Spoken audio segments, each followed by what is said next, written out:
Now these are the outputs of the comparator in parallel type ADC. Now tell me what is the output of, in this case, when VA is greater than VCC by 14 but less than 3 VCC by 14.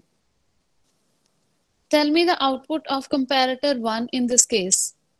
हम comparator 1 की high होगी, बाकी सबकी 0 होगी. Yes, good. Because in this case, the analog voltage, we have specified the range. So VA is greater than VCC by 14. VCC is the voltage at the non-inverting terminal. VCC by 14 is the voltage at this non-inverting terminal. And the voltage at non-inverting terminal is greater than VCC by 14. It means in this case, the comparator, the output of comparator 1 is C1 is high. तो यहाँ 1 आ जाएगा आपका.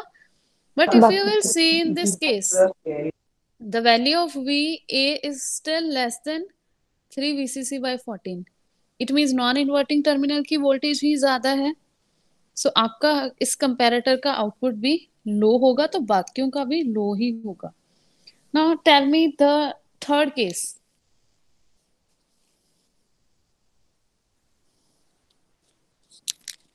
Ma'am इसके लिए जो ma'am first है उसका भी 1 होगा और सेकंड का भी 1 होगा, बिकॉज वो 3 VCC से ग्रेटर है, तो फिर VCC 14 से भी ग्रेटर ही होगा. Yes, yes, yes. Is it clear to others? Yes, ma'am. Okay. So similarly, we will compare all the inputs. क्या आपका जो इन्वर्टिंग टर्मिनल पे इनपुट क्या है, नॉन इन्वर्टिंग टर्मिनल पे आपका इनपुट क्या है, we will compare it. And in third case आपका थर्ड इनपुट भी हाई हो जाएगा. And then your next input fourth भी हाई हो जाएगा, लाइक दिस. 7 VCC में आपके फर्स्ट 4 1 हो जाएंगे. Sorry, it is just. Then next में आपके 5 कंपैरेटर्स का आउटपुट हाई हो जाएगा एंड 2 का लो. इसमें फर्स्ट 6 कंपैरेटर्स 1 2 3 4 5 6 एंड इसका लो. एंड लास्ट केस में आपका सभी का हाई हो जाएगा 1 2 3 4 5 6 7. आप इसे चेक कर सकते हो. सिमिलरली ऐसे ही हमने कंपेयर करना है. मैम इसमें कंपैरेटर साइमल्टेनियसली चेक करेगा और 1 बाय 1. यस यस बच्चे, दैट्स व्हाई तभी तो ये पैरेलल आपका कंपैरेटर है, क्योंकि हम एक ही टाइम पे कंपेयर कर रहे हैं ना. कि जब आपका इनपुट ये था, आपने क्या किया, ये वाली सारे वोल्टेजेस तो आपकी इन्वर्टिंग टर्मिनल पे जाएंगे जाएंगे. तो जब आपने एनालॉग इनपुट अप्लाई कर दिया, वो एक टाइम पे सभी को जा रहा है एनालॉग इनपुट. सी अभी as they are connected in a parallel way, तो ये VA जो आपने एनालॉग इनपुट यहाँ अप्लाई किया, वो एक ही टाइम पे सभी को जा रहा है. तो फर्स्ट जब हमने अज्यूम किया कि VA की value less than 0 and VCC by 14 के बीच है, ये ऐसा हो सकता है कि सिर्फ आपका इसी रेंज में आ जाए आउटपुट. ये तो केसेस हैं, पॉसिबल केसेस हैं. हम एक एग्जांपल लेके करेंगे कि जहां आपको VA की वैल्यू गिवन हो. We will see it with an example. कि सपोज आपको कोई कंपैरेटर गिवन है, उसमें आपको इसकी एनालॉग इन जो आपका एनालॉग इनपुट है उसकी वैल्यू गिवन है. देन उसके अकॉर्डिंग आपका क्या आउटपुट आ रहा है. तो ये हो सकता है कि एनालॉग इनपुट जो हमने यहाँ अप्लाई किया, उसकी रेंज वो इसी रेंज में आ रहा है. तो जो इनकोडर का आउटपुट होगा वो आपका डिजिटल आउटपुट आ जाएगा. तो ये तो पॉसिबल केसेस थे कि VA की वैल्यू इस रेंज में आएगी, तो आपका आउटपुट क्या होगा. VA की वैल्यू, अगर VA की वैल्यू इस रेंज में है, तब आपका आउटपुट क्या आएगा. आउटपुट तो आपका एक टाइम पे आप एक ही, जब आप चेक करोगे कि पर्टिकुलर VA की वैल्यू कोई अप्लाई कर दोगे. सपोज यहाँ VCC था 5 एंड 8, तो आपने VA की वैल्यू 7 या 6 अप्लाई कर दी, तो वो इस रेंज में लाई करेगा. आप डायरेक्टली देख सकते हो कि सपोज यहाँ आपका 5 था और यहाँ 8 है. या 7 है, तो जो VA की वैल्यू, आपने VA की वैल्यू 6 दी कि आपका एनालॉग इनपुट 6 है, तो आप डायरेक्टली देख लोगे कि इसके कॉरस्पॉन्डिंग जो आपका डिजिटल आउटपुट आएगा वही आपका डिजिटल मतलब आपका आउटपुट है। जो एनकोडर का आउटपुट होगा वही आपका डिजिटल आउटपुट होगा। Yes ma'am. We will see it with the help of an example. Now next we have a priority encoder. Latch का पर्पस मैंने आपको क्या बताया था कि with the help of a clock pulse, कि with the help of clock pulse जो भी सारे आउटपुट्स थे कंपैरेटर्स के, दे रीच द इनकोडर। वो जो भी आपके C1 C2 C3 and C7 तक आपके आउटपुट्स थे, they are given to the priority encoder. Now what is the purpose of encoder? ये आपका 7 जो भी आपके बिट्स हैं इनको किस में कन्वर्ट करेगा? 3 बिट्स में, V0 V1 एंड V2।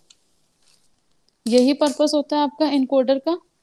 तो इस केस में जो आपकी फर्स्ट केस में जो आपका डिजिटल आउटपुट आएगा वो क्या आएगा? What is the digital output in के फर्स्ट केस?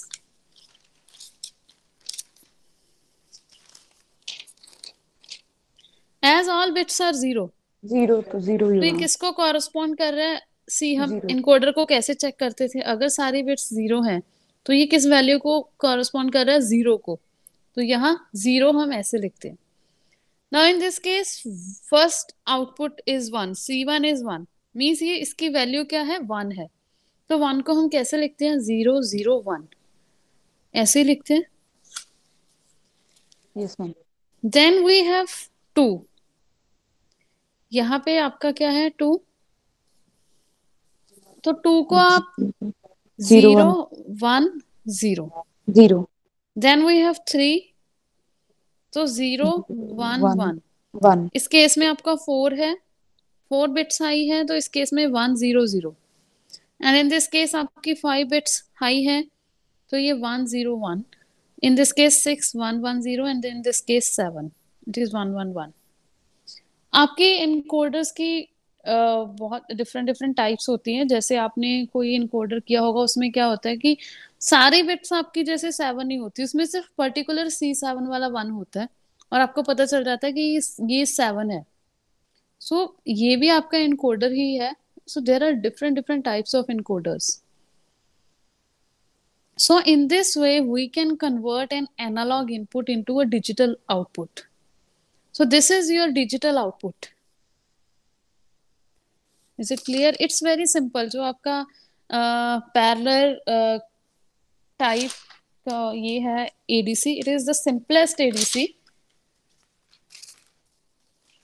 तो अगर आपके पास in this way as it is very fast, इसमें जो conversion time है वो कम होता है आपका इसमें, बट इसका drawback as I have told you that it is very expensive and इसमें पावर कंजम्पशन भी ज्यादा होती है एंड इसमें large number of components are used. If you will see we are using a number of comparators, इसमें आपके comparators ज्यादा use होते हैं।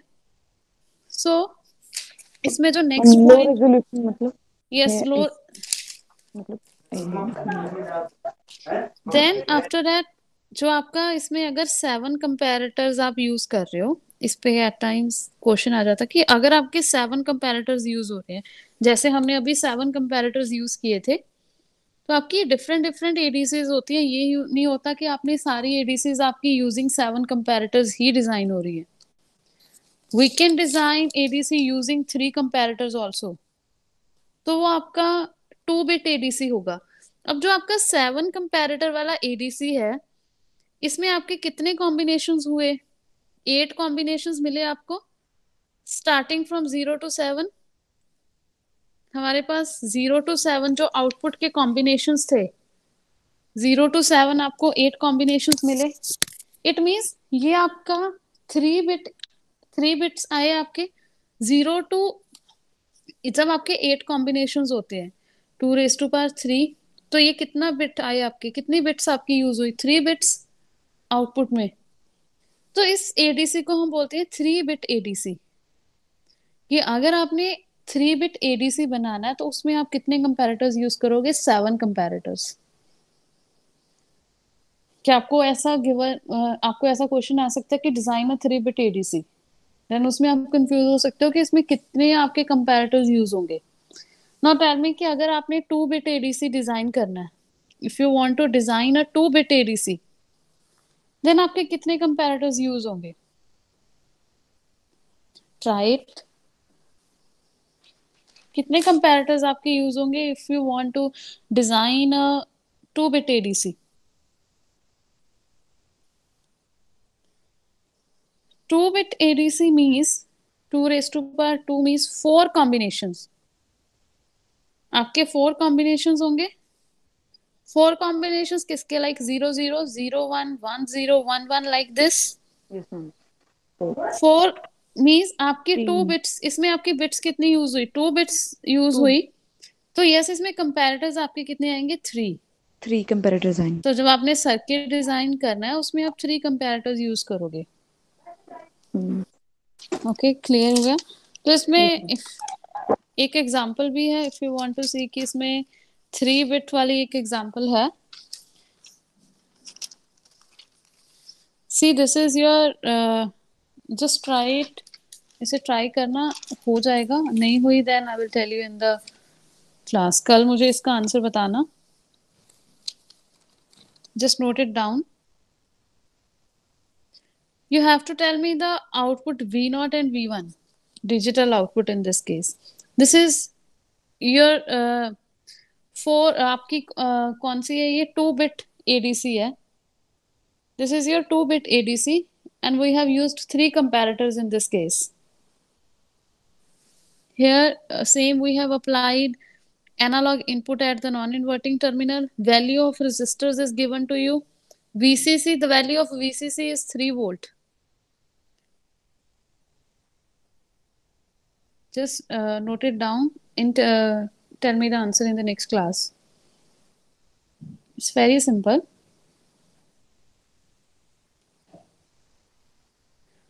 Done? Or take a screenshot of this. Ma'am resistors की वैल्यू नहीं दिख रही। Between ground and node A, the value of resistor is 100 ohm. Between A and B, it is 200. Between B and C, it is 200. And then between C and 3 volts, it's 100 ohm. See. Yes ma'am, अब visible. Okay. We have applied a analog input V in. In this case, we have applied V in, analog input at all the non-inverting terminals. X0, X1, X2, these are the comparator outputs. You can take it as C1, C2, C0. Then we have a digital circuit, means latch circuit is used and then encoder is used. Then you have a digital output.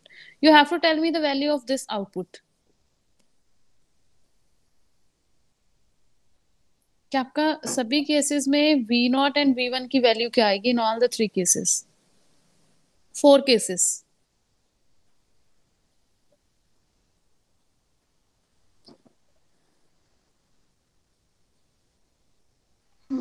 अभी बताना है। Yes, tell me. 3 volt.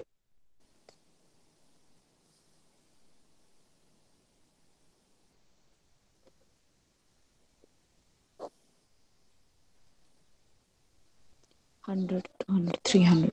So first calculate the voltage at these nodes. The voltage at node A, voltage at node B and C.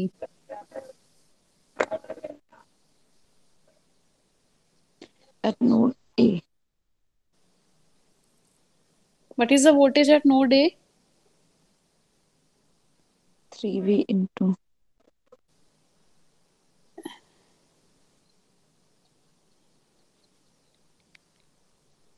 300 upon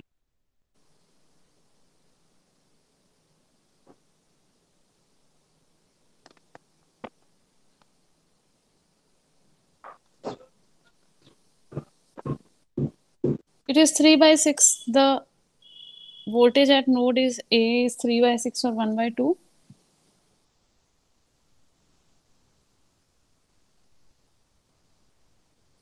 इस node पे हम कैसे लिखेंगे? Total voltage is 3 volt yes and ma'am 3 into 3 by 100 by 6 sum of all these resistances.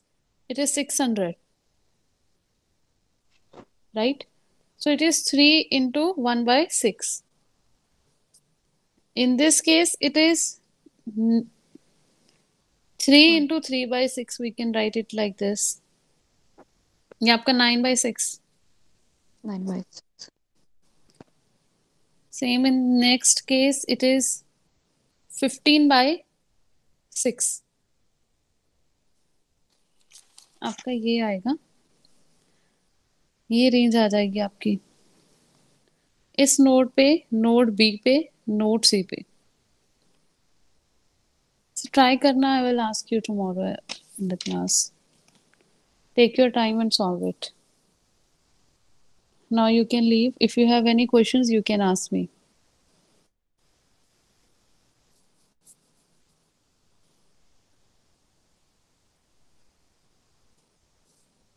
Any doubts?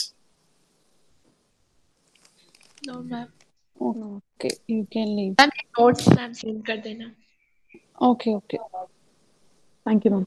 Thank you ma'am.